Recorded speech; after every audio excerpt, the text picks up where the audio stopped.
Okay, so the next question, what is the practical range? This builds on question number 10. In our practical domain, if you'll remember, was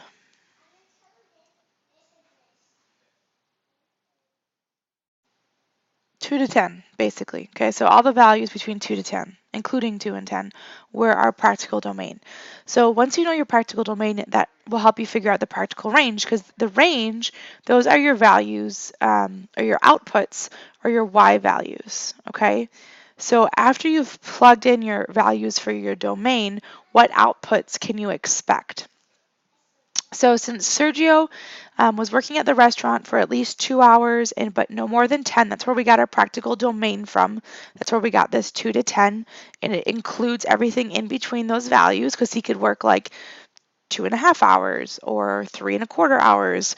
Any of those values could be put in to our function to get an output. So we want to know what the output values would be. So what would the value of the function be if I plug in the numbers from 2 to 10?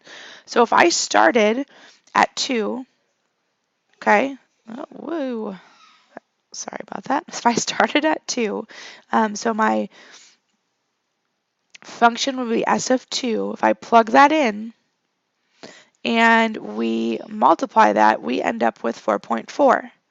Okay, so that is the first value that my range or my output would take when I start with my domain value of 2. Okay, so it looks like here, the only ones here that address specific values are going to be A and D. So those are going to be my two options. It's not going to be all real numbers or all positive real numbers. I'm limited in terms of the salary I can make based on how many hours I'm working.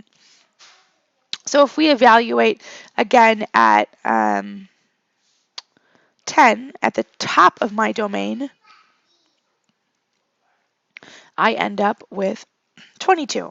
Okay, so in terms of his salary, we have a bottom range of 4.4 and we have a top range of 22.